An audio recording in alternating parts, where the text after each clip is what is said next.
Hello everyone, welcome to my channel study mix and this is Meenu here.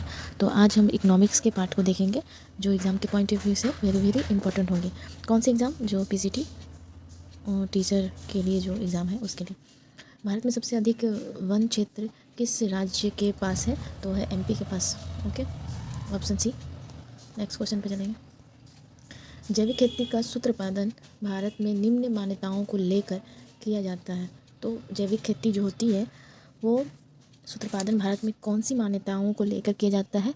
तो वो किया जाता है आपका कृषि रसायनों पर आधारित खाद एवं कृमि नाशक दवाओं का उपयोग नहीं करके किया जा सकता है। यानी कि रसायनों पर आधारित खाद का और कीटनाशक दवाइयों का उपयोग नहीं करके ही हम जैविक खेती का सूत्र भारत में मान्यताओं को लेकर किया गया है। ठीक है, ऑप्शन सी। नेक्स्ट, हाल ही में स्थापित राष्ट्रीय कृषि बाजार का प्रमुख उद्देश्य क्या है? ये सारे जितने भी क्वेश्चन हैं वो एग्ज़ाम के में आ चुके हैं, तो इसको इम्पॉर्टेंट ही समझिएगा। कृषकों को चयनित नियमित थोक बाज़ारों में ई विपणन की सुविधा देना ही राष्ट्रीय कृषि बाजार का प्रमुख उद्देश्य है। Option C. Okay, next question पे आइए। कृषि वित्त के क्षेत्र में सर्वोच्च स्थान किसका है? तो ये सभी को पता है और आपको भी पता होगा, नबार्ड। अब नबार्ड की स्थापना कब हुई है?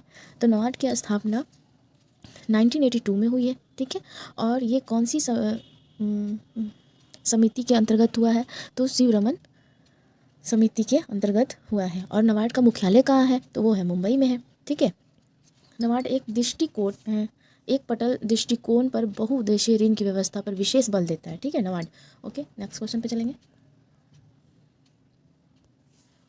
पूरा हरित खेती में सम्मिलित है। हरित खेती में क्या क्या सम्मिलित है?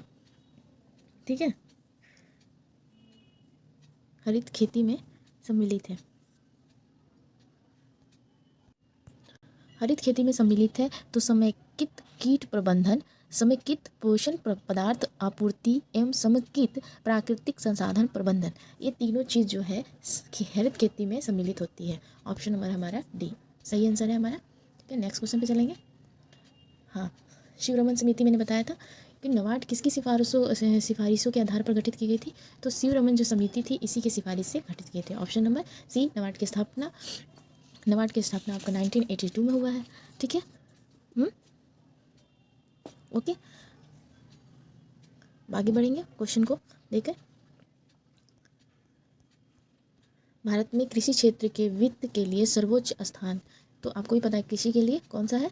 नबार्ड। ऑप्शन बी आंसर, कृषि के लिए नबार्ड। नबार्ड से क्वेश्चन पूछे जाते हैं। ठीक है, राष्ट्रीय कृषि एवं ग्रामीण विकास बैंक की स्थापना कब हुई थी? यानी कि राष्ट्रीय कृषि एवं ग्रामीण विकास बैंक नबार्ड को ही कहा जाता है, तो वो किया गया था 1982 में। ओके, नबार्ड ऋण प्रदान करती है, तो किसे ऋण प्रदान करती है? हस्तशिल्प एवं अन्य शिल्प के लिए, कृषि क्रियाओं एवं ग्रामीण विकास के लिए उपयुक्त सभी होना चाहिए। Okay, option D. आगे, नबार्ड का मुख्य कार्य क्या है? तो नबार्ड का मुख्य कार्य है भारतीय रिजर्व बैंक के प्रतिनिधियों के रूप में कार्य करना, नहीं, ग्रामीण साक्षरता करना। Option B. Okay, next question पे चलेंगे। नबार्ड सहकारी संस्थाओं को इस संगठन के माध्यम से पूर्ण वित्त प्रदान करती है, तो राज्य सरकारी बैंकों को पूर्ण वित्त प्रदान करती है। Option A. ये जितने भी क्वेश्चन है वो एग्जाम में आ चुके हैं, प्रीवियस ईयर समझिएगा और इसे ज़रूर देखिएगा।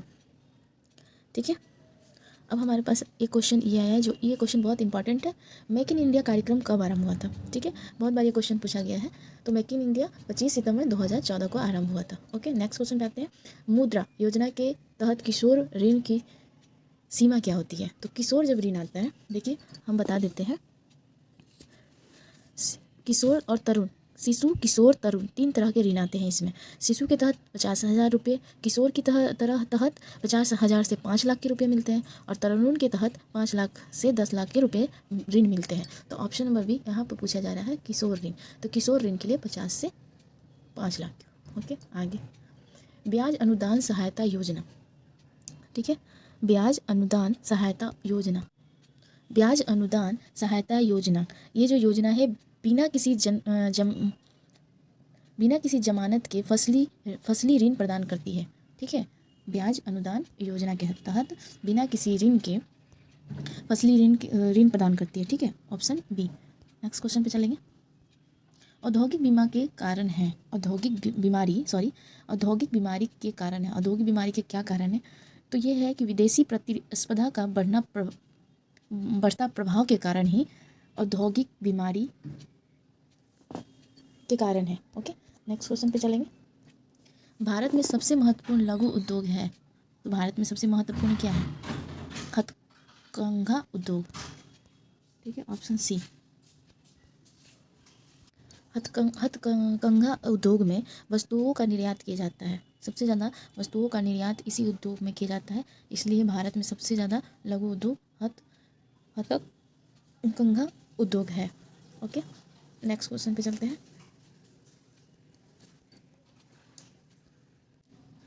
1991 के औद्योगिक नीति में कितने उद्योगों को लाइसेंस प्रणाली के अंतर्गत रखा गया है? ऐसे तो 5 होने चाहिए, लेकिन इसमें ऑप्शन नहीं है। अभी हाल फिलहाल में औद्योगिक नीति जो है उनको लाइसेंस करीब 5 चीज़ों में दी जा रही है, जो कि अल्कोहल है, तंबाकू है, इलेक्ट्रॉनिक चीज़ है, अल्कोहल विस्फोटक है। ठीक है, इन सभी को छोड़ के इन सभी को लाइसेंस नहीं मिल रहा है। ठीक है, मिल रहा है तो 4, ऑप्शन नंबर ए। ओके, आगे। वर्तमान में कितने उद्योग को सार्वजनिक क्षेत्र के लिए आरक्षित रखा गया है? तो वो है 2, ऑप्शन नंबर 2। ठीक है, और वो 2 कौन से हैं? तो परमाणु शक्ति और रेलवे परिचालन। Okay, next. नई औद्योगिक नीति, देखिए क्वेश्चन आ गया। नई औद्योगिक नीति के अंतर्गत नीचे दिए गए सभी क्षेत्रों में से किस एक को छोड़कर औद्योगिक लाइसेंस लेना आवश्यक है? मतलब ये सब चीज़ अगर नहीं हो तो मतलब इसमें से कौन से चीज़ को करने के लिए आपको लाइसेंस की जरूरत नहीं पड़ेगी और सब किसको करने के लिए आपको लाइसेंस की जरूरत पड़ेगी, वो दिया गया है। तो वस्त्र जो उद्योग है इसके लिए लाइसेंस की ज़रूरत नहीं है, लेकिन आप इलेक्ट्रॉनिक्स, सिगरेट और ख़तरनाक रासायनिक चीज़ों का यूज़ करेंगे तो उसके लिए लाइसेंस की ज़रूरत होती है। ठीक है, तो वो जो चीज़ें हैं जो आगे के क्वेश्चन में मैंने आपको बताया था कि कितने प्रणाली हैं लाइसेंस के, तो 5 प्रणाली है। ठीक है, वहाँ 4 था लेकिन 5 होंगे। ओके, चलिए नेक्स्ट पे चलते हैं। हरित क्रांति नाम संबंधित है। हरित क्रांति नाम संबंधित है तो किससे संबंधित है? कृषि उत्पादन से, चारा उत्पादन से, दूध उत्पादन से, औद्योगिक उत्पादन से। सिंपल सी क्वेश्चन है, कृषि उत्पादन से, ऑप्शन नंबर ए।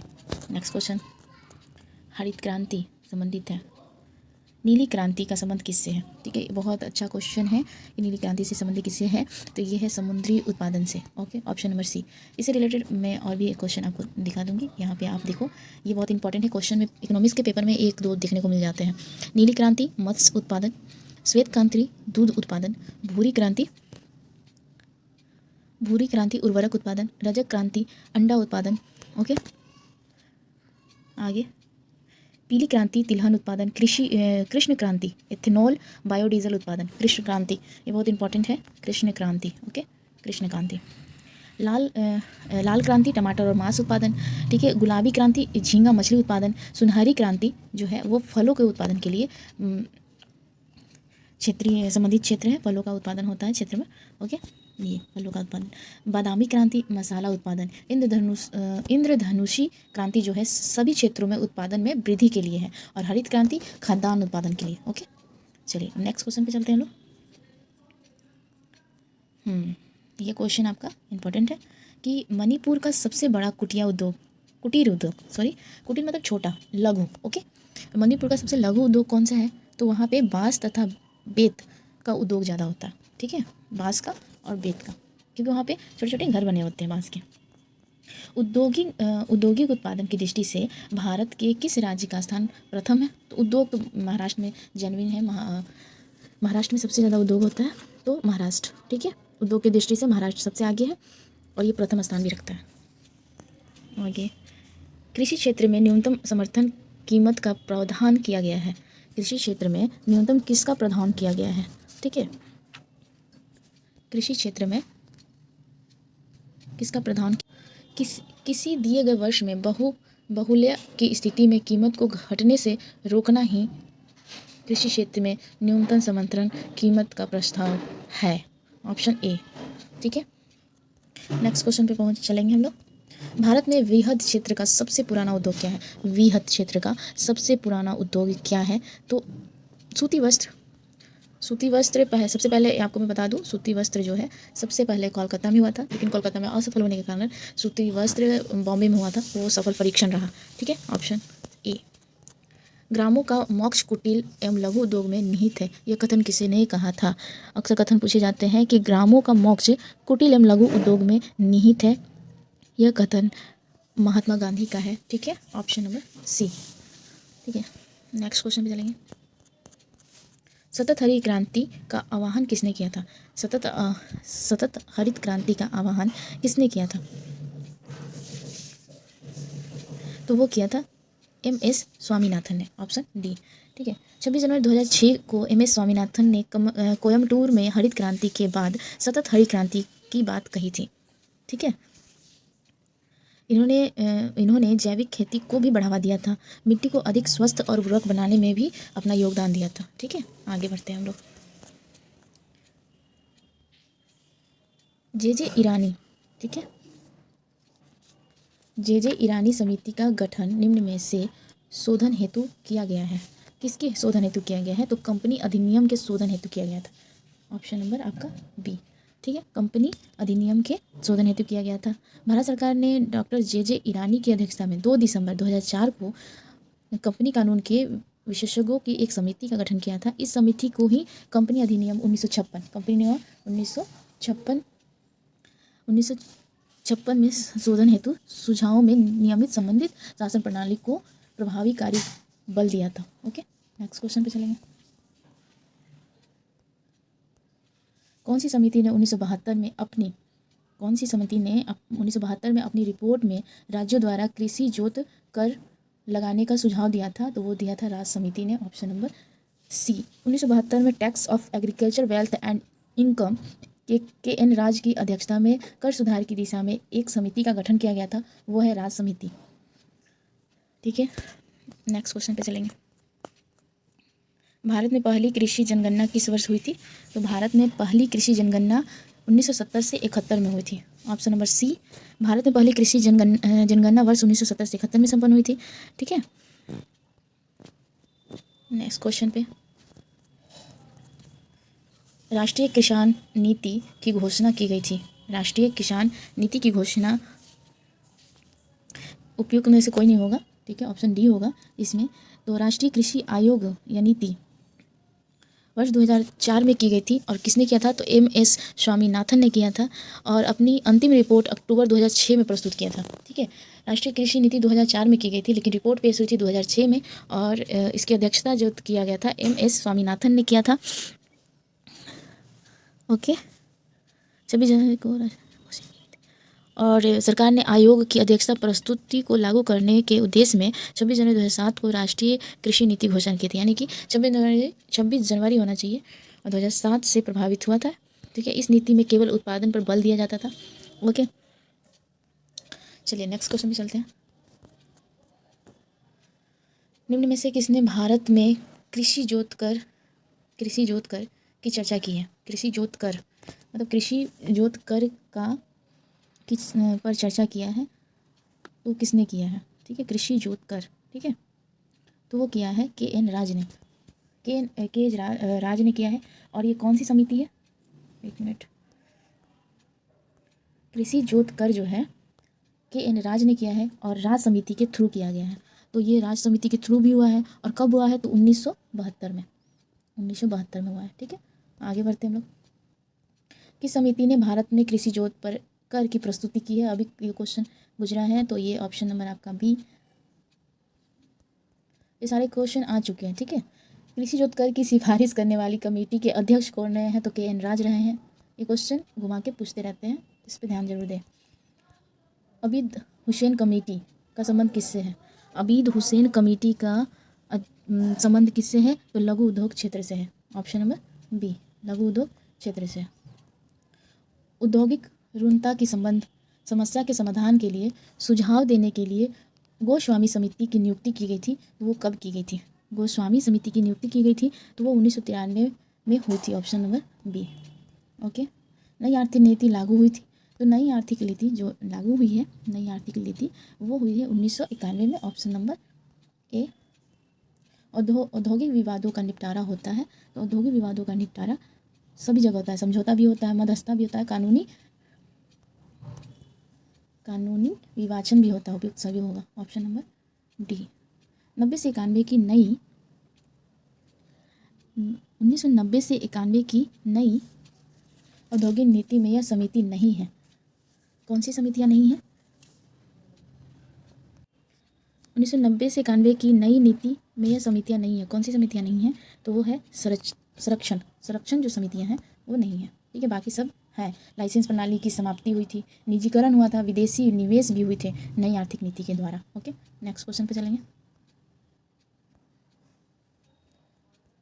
कुटीर उद्योग वे उद्योग है जिसमें प्रयुक्त होती हैं। कुटीर उद्योग में क्या प्रयुक्त? कुटीर मतलब छोटा उद्योग। ठीक है, कुटीर मतलब क्या होता है? छोटा उद्योग। इसमें कहा जा रहा है कि कुटीर उद्योग वे उद्योग है जिसमें प्रयुक्त होती है। तो क्या प्रयुक्त होती है? पूंजी की अधिक मात्रा? नहीं। बाहरी संसाधन? पूंजी की कम मात्रा तथा स्वयं के संसाधन? 100 से अधिक मजदूर? ठीक है, ये सब आंसर इसका यही होगा, ऑप्शन नंबर सी। कुटीर उद्योग मतलब छोटा उद्योग। ठीक है, जो पूंजी की कम मात्रा हो और वो स्वयं के साधन से खोला जा सके, उसी को कुटीर उद्योग कहते हैं। ठीक है, तो ऑप्शन नंबर सी होगा। नेक्स्ट क्वेश्चन पे जाएंगे। UDAY का अर्थ क्या होता है? ठीक है, UDAY का अर्थ क्या होता है? ठीक है, उज्ज्वला डिस्कॉम आश्वासन योजना। ठीक है, ऑप्शन नंबर बी। ठीक है, फर्स्ट सूची को दूसरे सूची में मतलब सेकंड सूची में मिलाना है। ठीक है, इसमें कहा जा रहा है कि इंडियन ब्यूरो ऑफ माइंस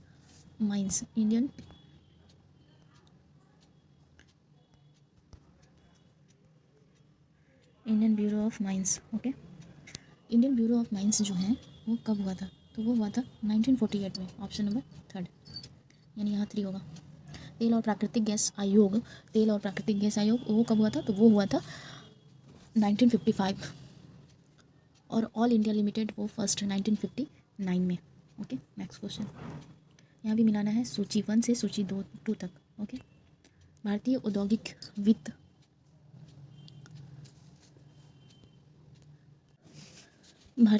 वित्त निगम IFCI 1948 यानी 4 नंबर। भारतीय औद्योगिक साख एवं निवेश निगम लिमिटेड यानी कि ICICI 1955 ऑप्शन नंबर 3। और भारतीय उद्योग विकास बैंक 1965 ऑप्शन नंबर 2। भारतीय यूनिट ट्रस्ट UTI 1963 1। ठीक है, ऑप्शन नंबर। Next question. निम्न में से कौन सा एक भारत में भूमि सुधार का अस्त्र नहीं है? यहाँ पे क्वेश्चन है नहीं है, अस्त्र नहीं है भूमि सुधार के लिए। तो भूमि सुधार में कृषि आगमत ये नहीं होता, बिचौलियों का उन्मूलन, काश्तकारी सुधार, भूमि जोतों की उच्चतम सीमा। ऑप्शन नंबर हमारा डी नहीं है। नेक्स्ट क्वेश्चन पे चलेंगे।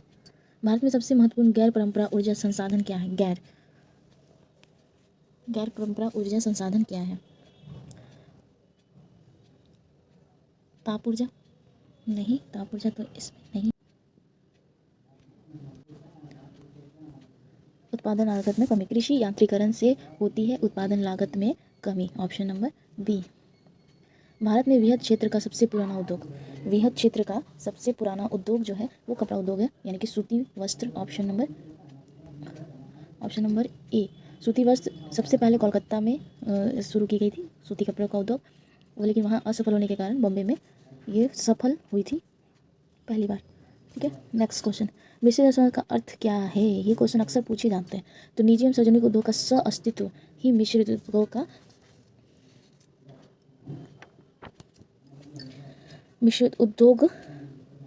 अर्थव्यवस्था का अर्थ है। निजी एवं सार्वजनिक उद्योग का सह अस्तित्व। Okay, option number B. भारतीय अर्थव्यवस्था मिश्रित अर्थव्यवस्था है, ये सभी को पता है। Option number C. ठीक है, मिश्रित अवस्था का अर्थ क्या होता है? मिश्रित अवस्था, जब हमारा भारत जो है मिश्रित अर्थव्यवस्था है तो उसका मतलब क्या है ये जानना बनता है। जहाँ सार्वजनिक और निजी क्षेत्र का सह अस्तित्व उसी को हम मिश्रित अर्थव्यवस्था कहते हैं। ठीक है, भारत में मिश्रित अर्थव्यवस्था की स्थापना की घोषणा सबसे पहले बार किस औद्योगिक नीति वक्ता से की गई थी? किस औद्योगिक नीति के तहत की गई थी? तो वो किया गया था 1948 में, ऑप्शन नंबर बी। ओके, 1948 में, ऑप्शन नंबर बी में की गई थी। ये स्वतंत्र भारत का पहला उद्योग नीति था, 1948। Okay, next question. भारत में विनिवेश आयोग की स्थापना की गई है। वेरी वेरी इंपॉर्टेंट क्वेश्चन है, ठीक है। भारत में विनिवेश आयोग की स्थापना कब की गई है? तो अगस्त 1996 में की गई है।